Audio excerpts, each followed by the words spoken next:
well, you're about to watch an interview that I did a little bit earlier today with Judd Saul, who is the director of the Enemies Within the Church documentary that just came out within the last few weeks. This is a documentary you're going to hear a lot more about, and so I would suggest going over to the website and picking up a copy of it, either a physical, DVD copy or digital copy, and giving it a watch. What the movie tries to do is it attempts to connect all of the insane things that we've been seeing happening within the church over the last couple of years, whether it's the social justice controversy, whether it's COVID lockdowns, and all of the just completely ridiculous political pandering that we've been seeing from evangelical leaders, pandering to the progressives, pandering to the socialists and communists and all that kind of stuff. It attempts to connect this all together, and it kind of reveals that this is a coordinated assault on the foundations of the institutional church in the United States of America. And so I think the movie's really good. It'll open up a lot of people to these ideas for the very first time.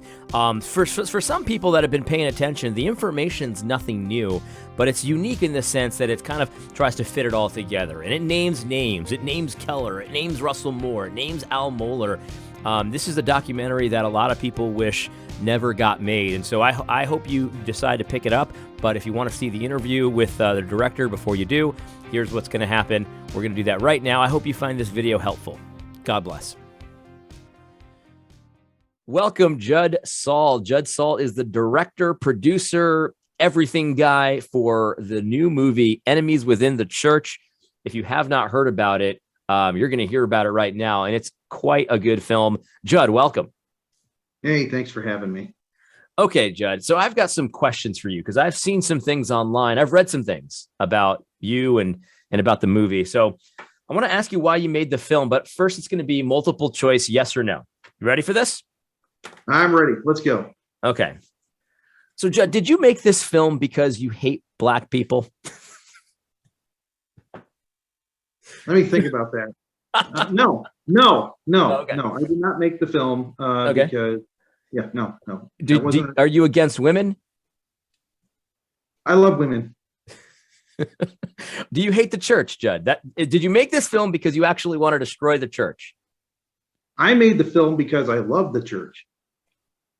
Let's talk about that. Those are obviously joke questions. I've seen a lot of, listen, the reason I'm asking these questions is because I've seen some of the pushback for the film, and lots of baseless accusations are made about not only, the film itself, but also the people in the film, Pastor Kerry Gordon and all that kind of stuff.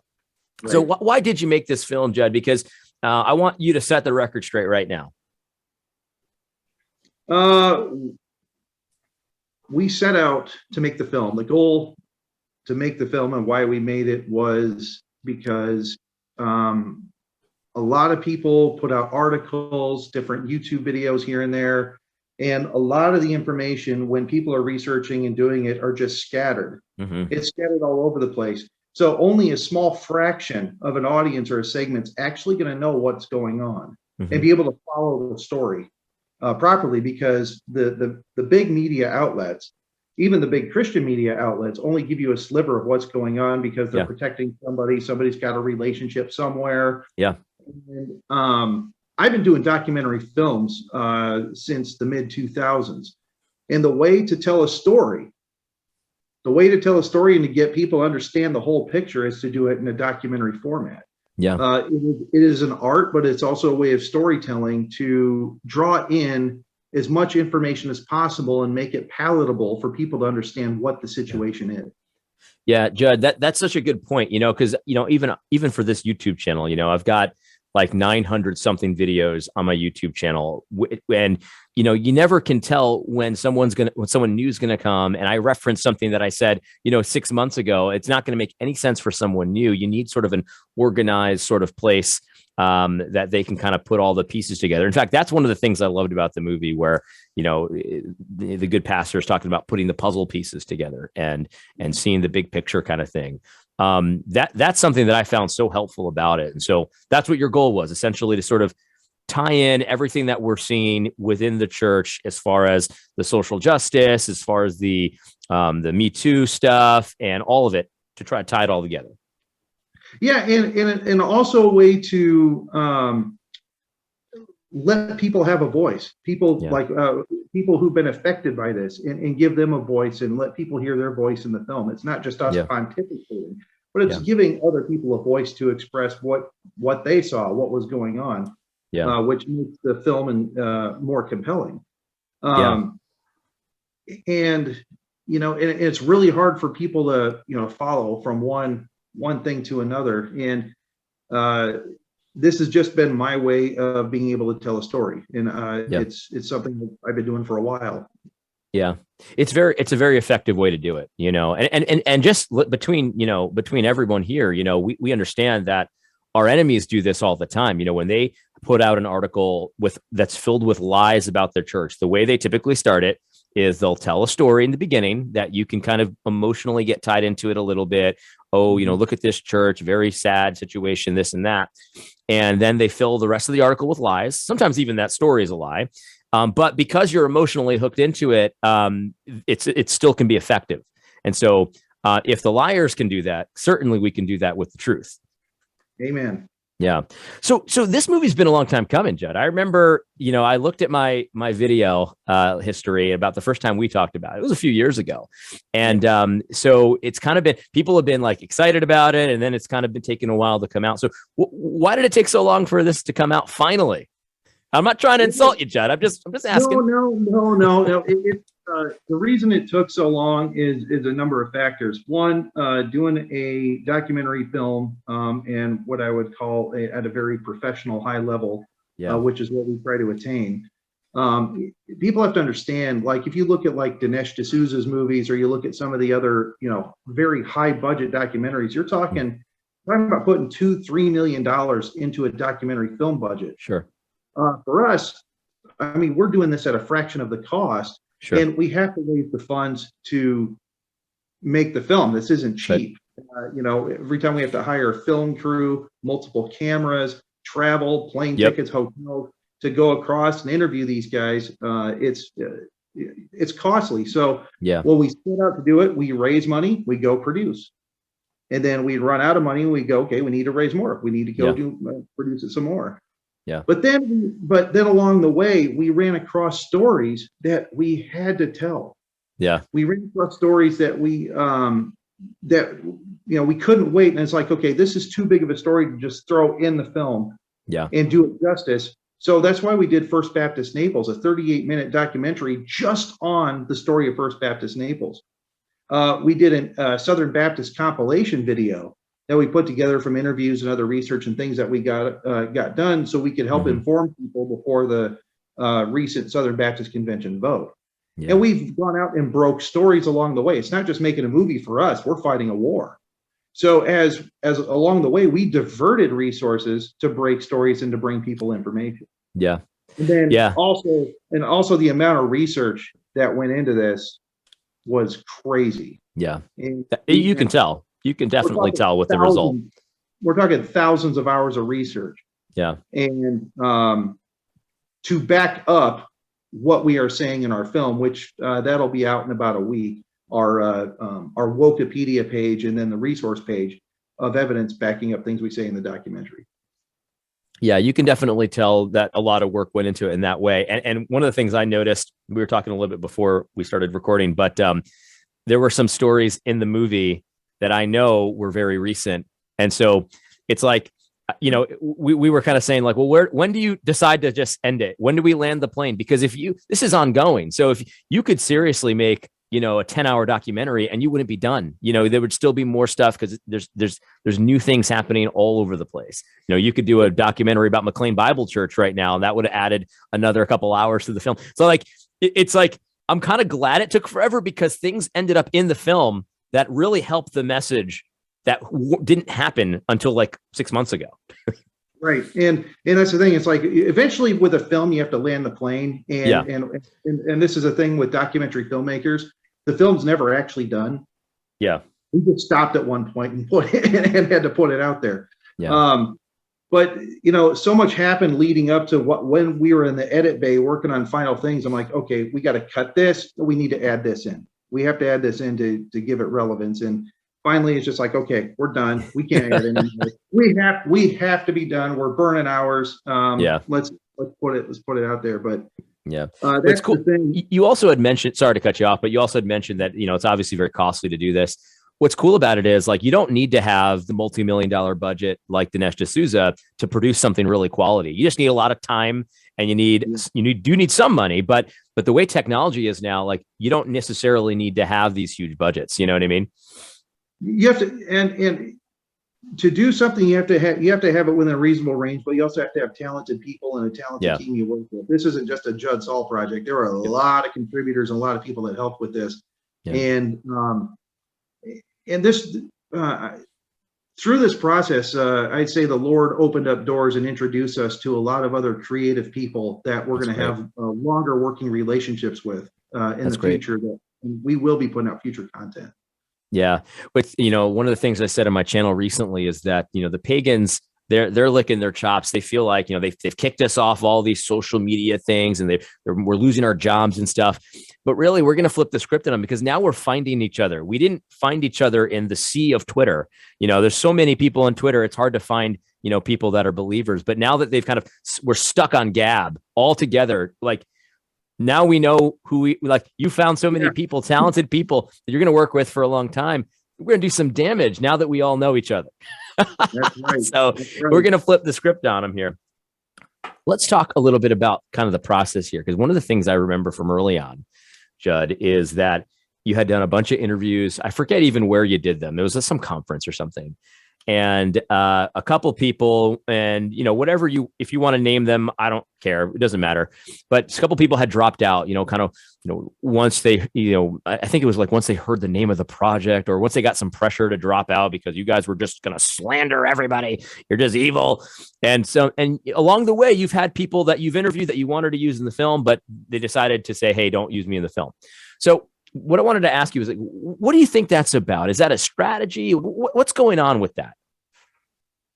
I'm not going to name any names, but I will. Yeah. I'll talk about the. Trying to think of the right word to use. I'd say a very common theme that we have discovered over the 3 years of making this film is people want to get behind you when it's safe. They don't want to be on the forefront of leading the fight. They want to get in the fight when it's safe for them to do so, after they've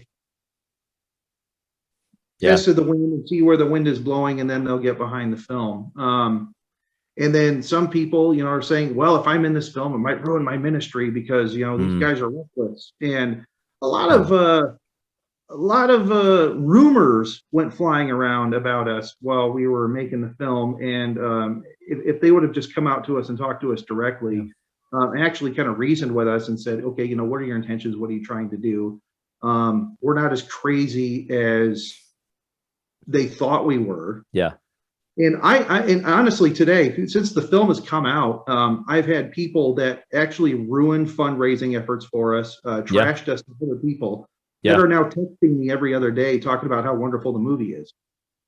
And I'm just grateful now that they're on board. I'm very happy that they're on board and that they're supportive of the efforts. And you live and learn. You had a chance to be in it. Now you're not. And some of these interviews that didn't go in were fantastic. And I respect these guys and their ministries. It's just people need to see the threat for what it is and lead or get out of the way. Yeah, Judd, I'm so glad, we didn't talk about what your answers were going to be before this. I did let you know some of the things I wanted to talk about, in all fairness, but I didn't know what you were going to say. That's moving, man, because it's very easy, I think, to have this attitude. And I'll just speak for myself. Like when something like that happens to me, which it has, people have kind of, privately, kind of trying to ruin me and stuff like that. And then later, when people are accepting what I'm saying, they want to be friends again. My first temptation, Judd, I don't know if you feel the same way, is like, screw that guy. Forget that guy. Oh yeah. But that's the flesh side. That's the flesh side of us that wants to do that. And that's right. But the thing is the message of the film and what we're trying to do is bigger than us. It's bigger than ourselves. Amen. And it's bigger than any one ministry's ego. Amen. This is a film that every Christian needs to see, so they can wake up and realize what is going on in Christendom around them. A lot of people like to stay in their Christian bubbles. Yeah. And they have no idea what's going on around them, or even what's in front of their faces, because they're stuck in a bubble. And if we don't defeat this now, wow, we can't have those other theological debates later. Amen. Yeah. And it's right now, it's like, it's such a big fight that, like, listen, maybe some of these guys that kind of, tried to screw us over in the beginning, maybe they can't be generals in the fight, but we kind of need all the soldiers we can get right now. You know what I mean? Like, we can't be looking gift horses in the mouth at this point. So yeah, I get it, man. And plus it's Christian to forgive people. So there you go. Yes, it is. Yes, it is. So speaking of the fight and the pressure that people are receiving, I noticed a seminary president was very upset that there was a seminary in the country that was going to host a screening of the movie, and he wrote a letter. Adam Greenway wrote a letter, and he was very upset about it. And he said that it's not right for a Southern Baptist seminary to criticize another Southern Baptist seminary or this and that. And did you see that, Judd? I don't know if you're paying attention to that kind of stuff. Oh yeah. We're well aware. We're very well aware. And what was the deal with that? That's By the way, let me just say this, Judd. I think that was an error that Adam Greenway made, and it was a forced error. And I think that the movie itself forced him to make that error to put on paper in black and white the 11th commandment, because usually they don't talk about that. It's obviously it's a real commandment, the 11th commandment in the Southern Baptist Convention, but he put it in black and white.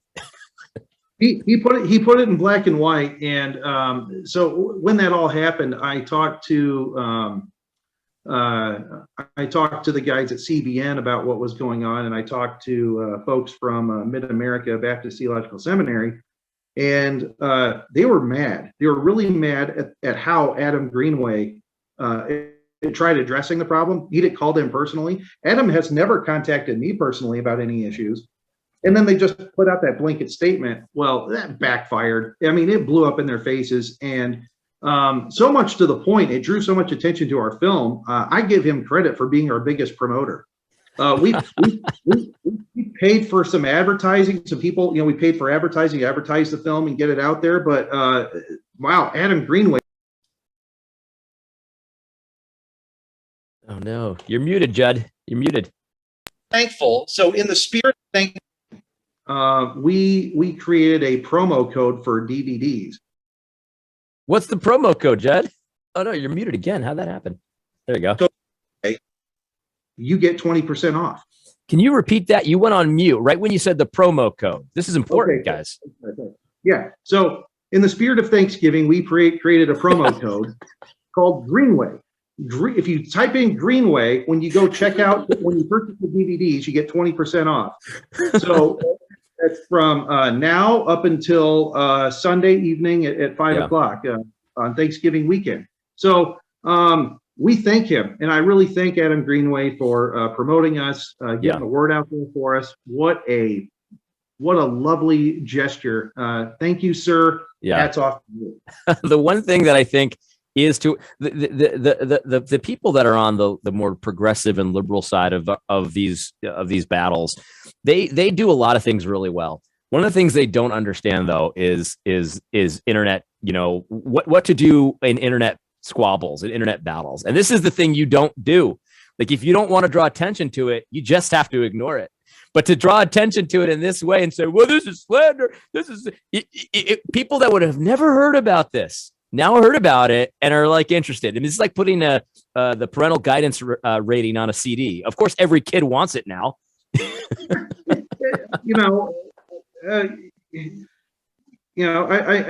hope they do it again. I hope they do it again because it's helped us out so much. They can't help themselves. They will. I know, but the funny thing is they came out and said it was full of slander. It's slander. That's always the word. Yep. That's hilarious. It's full of slander. Well, I'd like to challenge Adam Greenway, sir. Where are we wrong in the film?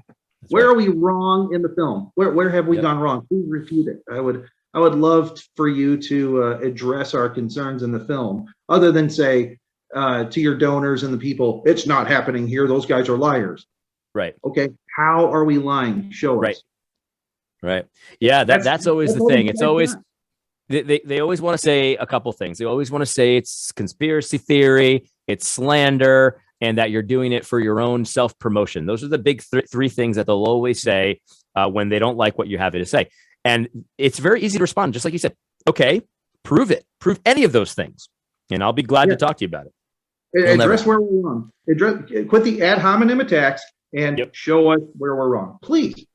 Yeah, absolutely. And they know they can't. They know they can't. So how can people help here? Because I obviously want to help promote this movie. I did a video the other day. I didn't even realize it was out yet because I stopped paying attention to the website. Sorry about that, Judd.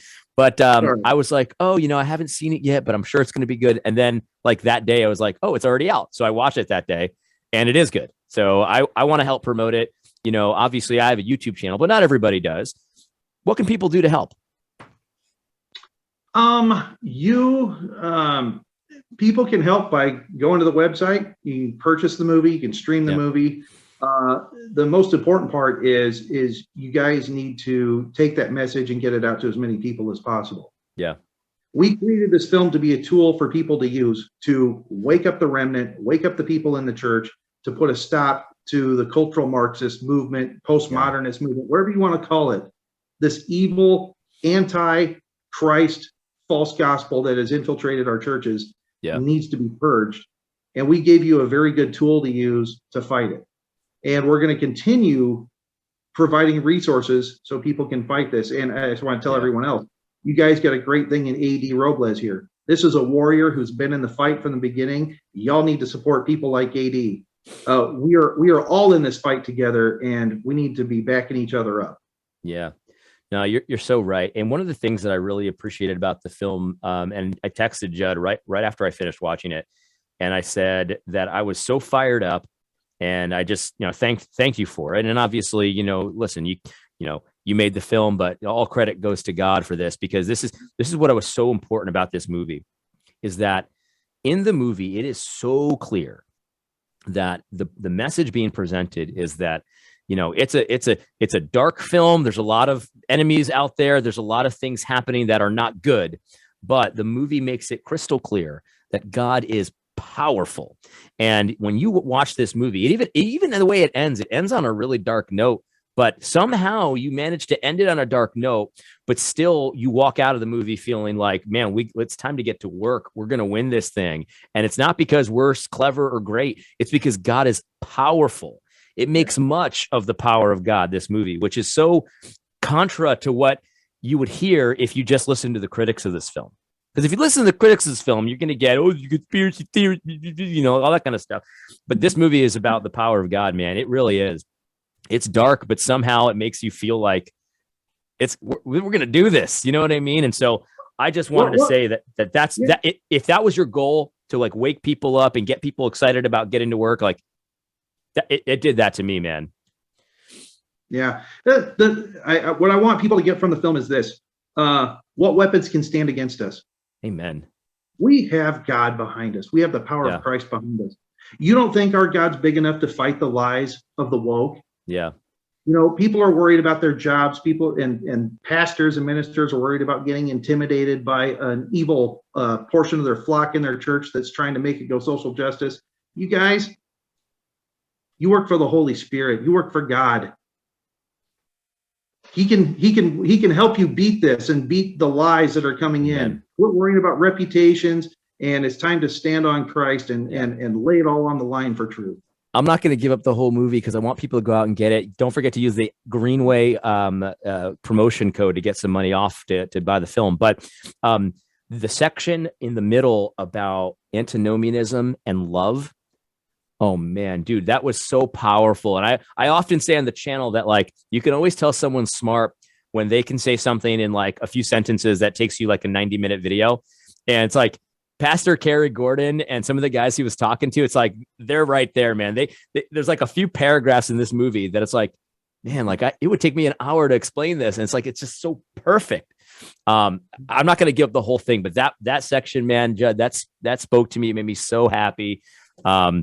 Good stuff, man. Good stuff. Well, we had to go not only just show here the enemies within the church, but we have to go to history and history in the church of where the church went wrong, Yeah. where the church went wrong, just doctrinally, Yeah. and how we have made the mistake on overemphasizing certain things over others that have led to where we're at now, and have paved the way for the social justice movement to infiltrate. And so it's not just here's enemy, enemy, enemy. There's a lot of history and theology in the film that people can really take from. And I appreciate that. It reminded me of a conversation I had with a Big Eva, kind of like, maybe C-lister, not a main guy, but he's like one of the side conference speakers, not the main stage, but one of the side guys. And I remember he was so exasperated with me, and he said to me, "You guys have always said that we don't care about the law of God. We're antinomian, and now we're bringing this to you, and you're still not happy." And what he was trying to say was that the social justice thing was the placeholder for God's law. That's what we're replacing it with. And he enunciated that as if it was like a good point. And I'm like, no, that's the problem. Like, that's law. You're still presenting lawlessness. Yes. And when you take away the law, when you take away and you de-emphasize certain things in the scriptures, you're gonna fill that void with something else. And that's exactly what he enunciated it on accident, but that's exactly what he was doing. Well, yeah. Anyway, sooner or later, they out themselves and say it with their own words. And that's right. You're 100% right. You're 100% right. All right. So just to wrap this up, and I don't know if there's anything cooking, but do you have any projects in the oven right now that you want to let us know about? And are they all just top secret? We right now they're top secret, but I can tell you there's more coming. There's going to be a part 2 to this. Awesome. Because we had to land the plane for part 1, but there is going to be a part 2, which is going to focus on things more worldwide than just what's in the U.S. Oh, that's great. We're going to focus what's worldwide and the real driving movements behind the erosion of the church worldwide. Address things like why are Christian churches being converted into mosques all over Europe now? What happened to the Christian church in Europe? And we can't by looking what happened in Europe, we'll be able to reflect even more what happened in the U.S. Yeah. But hardly any news gets reported of what Christians are going through in Europe right now, and it is crazy. Yeah, no, that's really good stuff. I'm sure that purchasing this movie would help with that project as well. Is there any other ways that people can help with that project? We still accepting donations towards our efforts, and there's a couple mini documentaries that we want to do as well. That start with McLean and with Church. We want to do some mini documentaries and kind of expose some other things that deserve their own stories that haven't been told, to give people a really big shed a lot more light onto what's going on with some of these big Eva leaders and some of the more sinister things. But we had to do a broad view picture, and what you're getting in our film is just a sliver. It's a tiny sliver of what's actually happening out there. And we got to go into a few subjects and shed light on those, and we hope to have those out in the next few months. That's awesome to hear, man. But part 2 is probably going to be another 2-year process. All right, man. Well, I can handle that. Now that I know what the result is going to be like, I'm ready to. Listen, it takes a few years. It takes a few years. You know what I'm saying? Awesome, man. Well, hey, Judd, thank you for joining. Obviously, I want to help promote the film, and we'll talk about that kind of offline and what I can do. But guys, if you haven't seen it yet, Enemies, what's the website?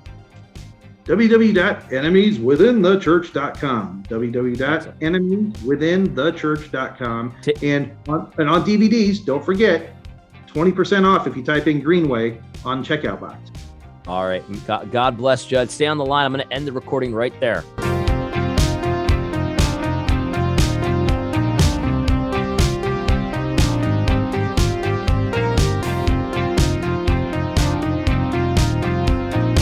All right.